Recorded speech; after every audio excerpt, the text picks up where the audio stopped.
Database management system में आज का हमारा टॉपिक है डेडलॉक। डेडलॉक क्या होता है, ये बहुत इंपॉर्टेंट टॉपिक है इंटरव्यू के लिए भी और एग्ज़ाम पॉइंट ऑफ व्यू से। हमेशा पूछा जाता है इंटरव्यू में व्हाट इज़ डेडलॉक। तो स्टूडेंट को बिल्कुल भी पैनिक नहीं करना, बहुत ईजी है, हम समझाते हैं।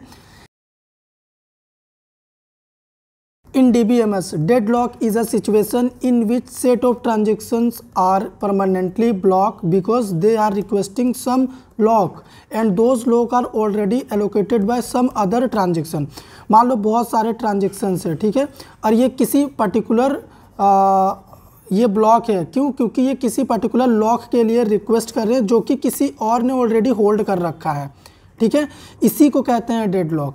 If a transaction needs any lock then two condition arises. अगर लॉक चाहिए, लॉक मतलब ऐसा ट्रांजेक्शन चाहिए जो किसी और ने ऑलरेडी ऑक्यूपाई कर रखा है लेकिन आपको भी वही चाहिए, तो दो कंडीशन है। अगर वो अवेलेबल है तो आपको मिल जाएगा, अगर वो अवेलेबल नहीं है, किसी और ने ऑलरेडी होल्ड कर रखा है, तो आपको नहीं मिलेगा, तो फिर क्या होगा? डेडलॉक होगा। तो यहाँ पे देखो एग्जाम्पल में लिखा है if the lock is available then it is immediately allocated to transaction. आपको मिल जाएगा तुरंत भी ट्रांजेक्शन। अगर आप जिस भी ट्रांजेक्शन का रिक्वेस्ट कर रहे हैं वो अवेलेबल है तो मिल गया आपको।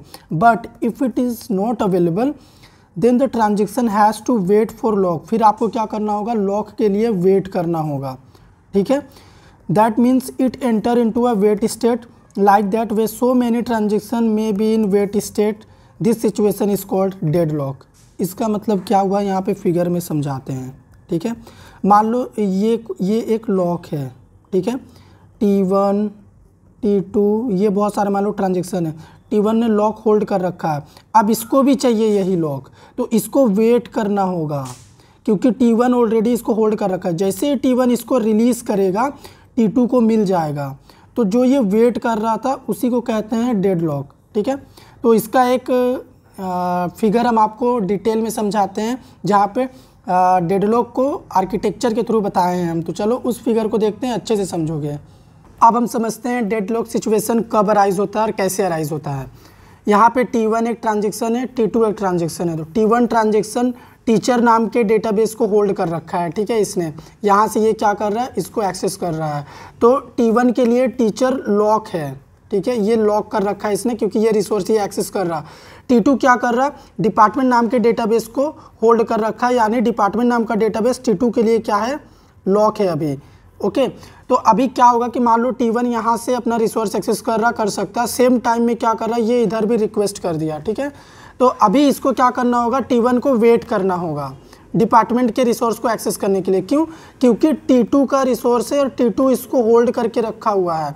तो अभी T1 के लिए डिपार्टमेंट लॉक है, ये यहाँ पे वेट करेगा। कब तक वेट करेगा? जब तक T2 इस रिसोर्स को रिलीज़ नहीं कर देता। जैसे ही T2 इसको रिलीज़ करेगा तब जाके T1 इस रिसोर्स को एक्सेस कर पाएगा, ठीक है। तो भले ही इसका काम T1 को भले ही यहाँ से 10 सेकेंड का ही वर्क हो, लेकिन अगर T2 2 डेज़ तक इसको रिलीज़ नहीं करेगा तो 2 डेज़ तक T1 को इस रिसोर्स को एक्सेस करने के लिए वेट करना होगा। और इसी वेटिंग को कहते हैं डेडलॉक, क्योंकि ये लॉक है T1 के लिए, ये डिपार्टमेंट लॉक है क्योंकि इसको T2 ने होल्ड कर रखा है। तो यहाँ पर ये वेट करता रहेगा इस रिसोर्स के लिए, जैसे ये रिलीज़ करेगा इसको एक्सेस मिल जाएगा। तो यही होता है डेडलॉक सिचुएशन और इसी को कहते हैं डेडलॉक। और यहाँ पे एक और सिचुएशन होता है कि मान लो और भी ट्रांजेक्शन है T3 T4, जब तक ये वेट कर रहा है इस रिसोर्स के लिए और भी ट्रांजेक्शन आ गए हैं जिनको भी सेम रिसोर्स ही चाहिए, सेम रिसोर्स ही चाहिए जो कि T2 ने होल्ड कर रखा है। तो ये भी वेट करते रहेंगे, इसके साथ ये भी वेट करने लग जाएंगे। तो ऐसे में सिचुएशन अराइज होता है और उस सिचुएशन को कहते हैं डेडलॉक सिचुएशन। अब हम देख लेते हैं कि deadlock prevention and detection method, यानी डेडलॉक का सिचुएशन अगर हमारे पास आ गया है जो कि हमने समझ लिया है, अब उससे हम लोग बचे कैसे, उसको हैंडल कैसे कर सकते हैं। To avoid deadlock you can use row level locking and transaction read committed isolation level, ठीक है। You can also use deadlock detection method such as wait for graph method.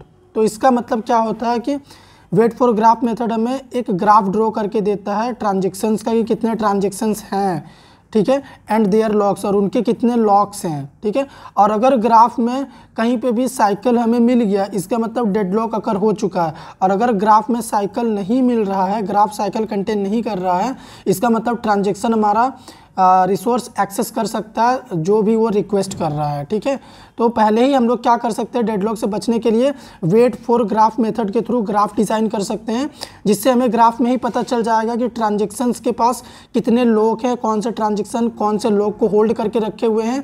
इससे क्या होगा कि जो भी लोग होल्ड रहेगा उसके लिए हम लोग रिक्वेस्ट नहीं करेंगे, जब वो रिलीज़ हो जाएगा तब हम लोग उस पर्टिकुलर लॉक के लिए रिक्वेस्ट करेंगे और रिसोर्स हम लोग एक्सेस कर सकते हैं। तो इससे क्या होगा, हम लोग डेडलॉक वाले सिचुएशन से बच जाएंगे। और ग्राफ हमें साइकिल कंटेन करके बता देता है, साइकिल कंटेन हुआ इसका मतलब डेडलॉक सिचुएशन है वहाँ पे, तो हम लोग क्या करेंगे, उस टाइम पर रिसोर्स को एक्सेस करने का रिक्वेस्ट ही नहीं भेजेंगे। तो इससे क्या होगा, हमारा डेडलॉक का सिचुएशन जो अकर होने वाला था वो नहीं होगा। ठीक है, तो ये टेक्निक होता है डेडलॉक से बचने के लिए। अगर आपको सारी चीज़ें समझ में आई हो तो वीडियो को लाइक करिएगा, शेयर करिएगा, चैनल पर नए हैं सब्सक्राइब करिएगा।